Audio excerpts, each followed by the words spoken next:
वहाँ की रेजिडेंट में हमारे सामने आ गई हैं।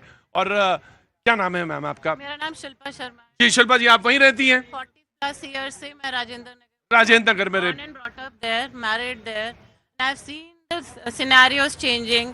मेरे आंखों के सामने ही बिल्कुल सन्नाटा होता था राजेंद्र में 20-25 साल जब से कोचिंग सेंटर्स आए हैं. Residents are facing so much of problem.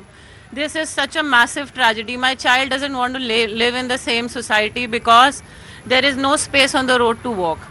Every second gully you will go there and you will find a basement there. You will find a library there. There are 50-60 people hoarding in the library because people want to mint money. It's all about the greed. And second thing I want to highlight here very, very thoroughly, MCD, were they sleeping when this all was happening? There are rates they take from people. 1.5 lakh में एक छत पड़ेगी, 2.5 लाख में आपका एक और floor डलेगा. और ये मैं मुंह पे बोल सकती हूँ क्योंकि I have seen that happen. मैं सोच रहा था कि कोई आदमी आएगा तो बोलेगा, और इस शो में मैं आपका स्वागत करता हूं. बोले कि रेट फिक्स है. अब जिंदगी का रेट फिक्स किया जा रहा है कि कंपनसेशन मिलना चाहिए और कितना मिलना चाहिए. बोला 1 लाख 1.5 लाख रुपए डालिए तो लिंटर मिलेगा. मेरा बच्चा इंडिया में नहीं रहना चाहता बिकॉज उसको यहाँ पे हाइजीन नहीं मिल रहा. She is from DPS international. जी मैं उस पर बात करूंगा. मैं बिल्कुल मैं उस पर बात करूंगा. मैं बिल्कुल उससे बात करूंगा कि वो नहीं रहना चाहता. अजय मैं आपकी बात से इंकार, क्योंकि आप इस देश की जितनी नागरिक आप हैं उतने मैं हूं, और आपका अपना स्वतंत्र विचार है. मैं उस पर जरूर उस पर बिल्कुल हस्तक्षेप नहीं करूंगा. सबसे पहले मैं टाउन प्लानर, मैं आपको खड़ा करना चाहूंगा क्योंकि रेजिडेंट ने बोला, स्टूडेंट्स वहां बैठे हैं उन्होंने बोला. अब मैं आपसे जानना चाहता हूं, सिर्फ 2 कदम बस आगे. मैं ये जानना चाहता हूं कि इस तरह के हादसे जन्म कहां से? उन्होंने तो बता दिया. एक बोला ग्रीड है, लालच है. MCD, पुलिस, तमाम सारे लोगों को उन्होंने इंगित कर दिया. रेजिडेंट का भी ऑफ कोर्स रेजिडेंट का लालच इतना बड़ा है कि वो देते हैं किराए पे और अपना बेसमेंट देते हैं. बेसमेंट में कुछ और होता है लेकिन होने लाइब्रेरी बन जाती. तो ग्रीड सबसे मेन अहम चीज है. जी जो मैडम ने कहा वो सारी बातें तो सही है ही हैं. इसके अलावा इसमें कोई एक फैक्टर रिस्पॉन्सिबल नहीं है. इसमें कई सारे फैक्टर्स हैं जो इन्वॉल्व हैं. सभी एक दूसरे के साथ में मिले जुले हैं. जो सबसे पहला है हमारी विजिलेंस की वाली बात है और ऑडिट वाली बात है कि वहाँ पे कौन सी बिल्डिंग है, किस यूज़ में आ रही हैं, उसकी ऑडिट होनी चाहिए. वहाँ का जो इंफ्रास्ट्रक्चर है, जैसे जो गांधीनगर आपने जो जगह राजेंद्र नगर बताया, वहाँ पे वो बहुत ओल्ड सोसाइटी है. आज से 50 साल पहले वो बनाई गई थी. वहाँ का जो इंफ्रास्ट्रक्चर है, जैसे वो कह नहीं पहले खाली होता था, कोई होता ही नहीं था, तो उस लायक ही नहीं है कि वहाँ पे उतना ज्यादा है. और अब वो समय आ गया जब रेजिडेंट कह रहा है वहां का रहने वाला कि हमको दिक्कत हो रही है, तो लिहाजा अब समय यह है कि कहीं ना कहीं कोचिंग क्लासेस के लिए जगह मार्क होनी चाहिए कि यहीं पे सारी कोचिंग्स होंगी.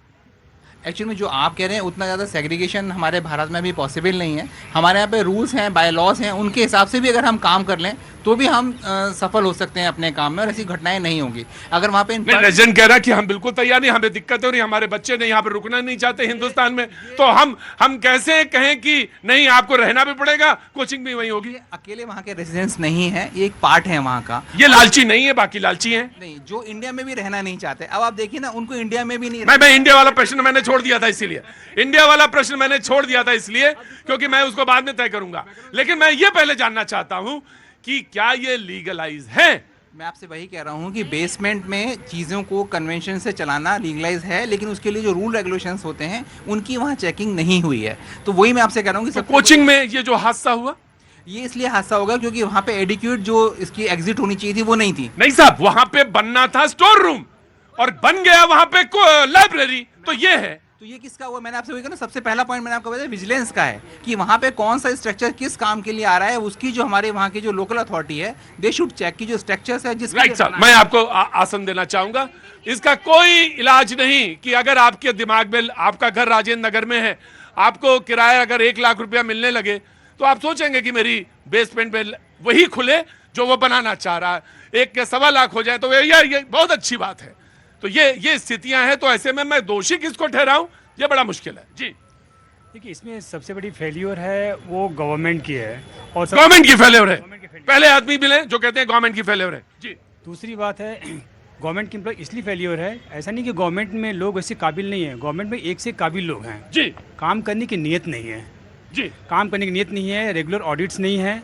जिसके उसकी बात है. दूसरी जो पैसे वैसे वाली बात होती है वो तो बात की बात. गवर्नमेंट से मतलब आपका कि MCD जो नोडल एजेंसी है? डेफिनेटली लोकल गवर्नमेंट की बात कर रहा हूँ मैं। लोकल गवर्नमेंट की बात कर रहे हैं जी। यस, लोकल गवर्नमेंट के अंदर में आती है वो। जी, now the debate is open. नल डिबेट मैं ओपन करता हूं। सबसे पहले मैं एक मिनट पहले आम आदमी पार्टी जी, आम आदमी पार्टी को मैं, सरकार है यहाँ पे और मैं इनसे जानना चाहता हूं कि क्या इंतजाम और किस तरह का ये हादसा।